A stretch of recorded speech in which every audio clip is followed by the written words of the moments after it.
Assalamualaikum warahmatullahi wabarakatuh. Shalom.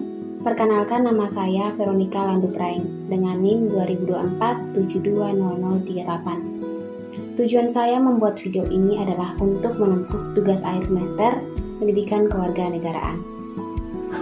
Di video ini saya akan menjelaskan tentang teori yang berorientasi pada masalah sosial. Teori yang berorientasi pada masalah sosial adalah pendekatan dalam ilmu sosial yang fokus utamanya adalah memahami, menganalisis, dan mencari solusi terhadap berbagai persoalan sosial yang terjadi di masyarakat. Teori ini tidak hanya menjelaskan bagaimana masyarakat bekerja, tetapi juga mengkritisi ketidakadilan sosial dan berusaha mendorong perubahan ke arah yang lebih adil dan sejahtera.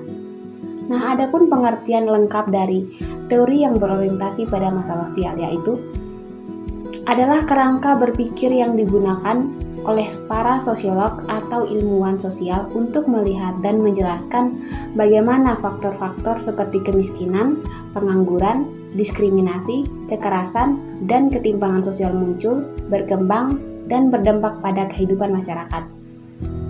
Tujuan utama teori ini adalah menciptakan perubahan sosial yang positif dan solutif. Contoh teori yang berorientasi pada masalah sosial adalah sebagai berikut. Yang pertama ada teori konflik atau Karl Marx, menjelaskan bahwa konflik antar kelas sosial terjadi karena ketimpangan kekuasaan dan ekonomi. Masalah sosial muncul karena adanya eksploitasi dan ketidakadilan. Yang kedua ada teori kritis atau Frankfurt School, menganalisis budaya, media, dan ideologi yang mendominasi dan menyebabkan ketidakadilan sosial. Adapun yang ketiga yaitu teori feminisme, menyoroti masalah ketidaksetaraan gender dan memperjuangkan keadilan bagi perempuan. Dan yang keempat, teori labeling, menjelaskan bahwa seseorang dianggap bermasalah karena label sosial yang diberikan masyarakat, bukan semata karena tindakan mereka. Yang berikut saya akan menjelaskan ciri-ciri dari masalah sosial. Ada beberapa ciri-ciri masalah sosial. Yang pertama ada meresahkan masyarakat secara luas. Yang kedua ada bertentangan dengan nilai atau norma sosial. Yang ketiga, memerlukan solusi kolektif bukan individu. Keempat, berkaitan dengan ketidakadilan atau ketimpangan sosial. Dan yang terakhir, menimbulkan dampak negatif bagi keberlangsungan masyarakat. Adapun jenis-jenis masalah sosial sebagai berikut. Ada beberapa. Yang pertama ada masalah sosial ekonomi, yaitu kemiskinan, pengangguran, kesenjangan sosial. Dan yang kedua ada masalah sosial budaya, yaitu pernikahan dini, pergaulan bebas, penyimpangan sosial. Dan yang ketiga ada masalah sosial politik.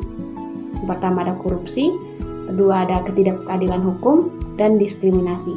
Dan yang keempat ada masalah sosial lingkungan. Yang pertama ada pencemaran lingkungan, perubahan iklim, dan perusakan hutan. Dan yang kelima ada masalah sosial kesehatan dan pendidikan. Ada stunting dan gizi buruk, pendidikan tidak merata, dan kesehatan mental pada remaja. Adapun contoh nyata masalah sosial di Indonesia, yaitu kemiskinan. Banyak warga masih hidup di bawah garis kemiskinan atau tidak mampu memenuhi kebutuhan dasar.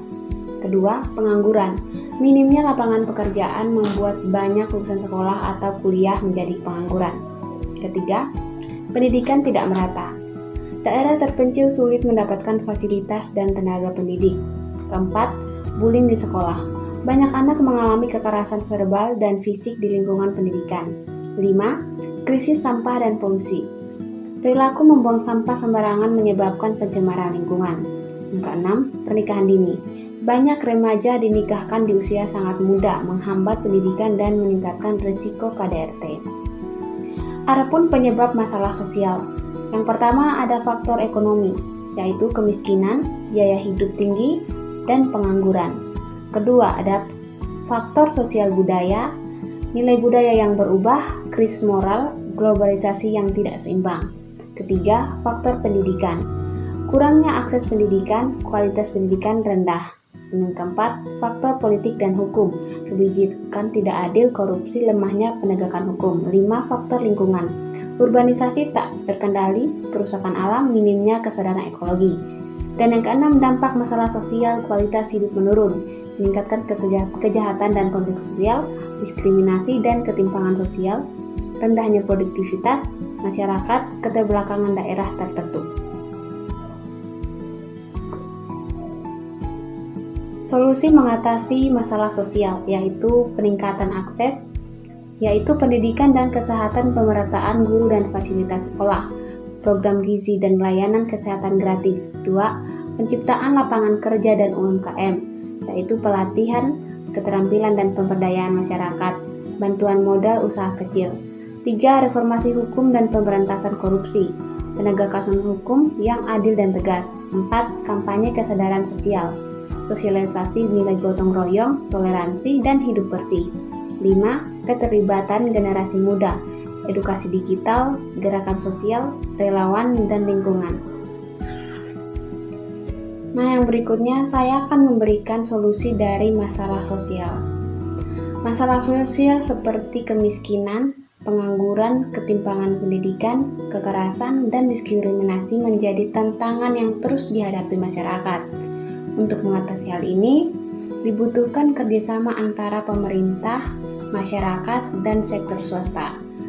Pemerintah dapat mengambil peran dengan membuat kebijakan yang adil dan berpihak kepada kelompok rentan. Misalnya, program bantuan sosial, pelatihan kerja, dan penyediaan akses pendidikan serta layanan kesehatan yang merata di seluruh wilayah. Selain kebijakan, peningkatan kualitas pendidikan menjadi solusi jangka panjang yang sangat penting. Pendidikan yang inklusif dan merata mampu membuka peluang yang lebih besar bagi individu untuk keluar dari lingkungan kemiskinan.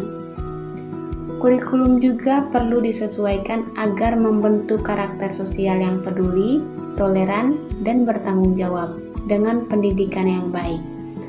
Masyarakat akan lebih sadar hak dan kewajibannya serta mampu berkontribusi secara positif dalam kehidupan sosial. Peran masyarakat juga sangat penting. Solidaritas sosial perlu ditumbuhkan agar masyarakat saling membantu dan tidak bersikap apatis terhadap sesama. Organisasi kemasyarakatan, komunitas lokal, maupun tokoh masyarakat dapat menjadi motor penggerak perubahan sosial. Mereka bisa mengadakan kegiatan yang mendukung nilai gotong royong, pemberdayaan ekonomi, dan penyuluhan mengenai pentingnya toleransi, keadilan, dan empati. Di era digital, teknologi juga bisa menjadi alat yang ampuh untuk mengurangi masalah sosial. Misalnya, melalui aplikasi pelaporan kekerasan, platform pendidikan daring, atau media sosial yang digunakan untuk kampanye kesadaran sosial. Namun, semua upaya tersebut harus disertai dengan pengawasan yang baik agar tidak disalahgunakan. Solusi terhadap masalah sosial memang tidak bisa instan, tapi dengan langkah-langkah konkret dan kolaboratif, perubahan yang lebih baik sangat mungkin terwujud. Oke, sekian dari penjelasan materi tentang teori yang berorientasi pada masalah sosial. Saya akan menyimpulkan. Masalah sosial merupakan tantangan nyata yang terjadi di tengah masyarakat dan dapat memengaruhi berbagai aspek kehidupan, mulai dari ekonomi, pendidikan, kesehatan, hingga lingkungan. Kemunculannya seringkali disebabkan oleh ketidakseimbangan antara kondisi ideal yang diharapkan dengan realita yang dihadapi masyarakat. Contohnya adalah kemiskinan, pengangguran, pernikahan dini, serta ketimpangan pendidikan yang masih terjadi di banyak wilayah Indonesia. Kesadaran, empati, dan keterlibatan aktif masyarakat menjadi kunci penting untuk menciptakan kehidupan sosial yang lebih adil dan seimbang.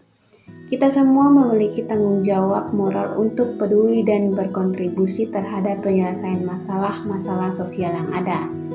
Dengan mengambil langkah-langkah kecil seperti membantu sesama, peduli terhadap lingkungan, serta aktif menyuarakan keadilan sosial, kita bisa menjadi bagian dari solusi dan membawa perubahan positif bagi masa depan bangsa. Sekian dari pemaparan materi tentang teori yang berorientasi pada masalah sosial. Jika ada salah penyampaian atau salah penjelasan, saya mohon maaf. Wassalamualaikum warahmatullahi wabarakatuh.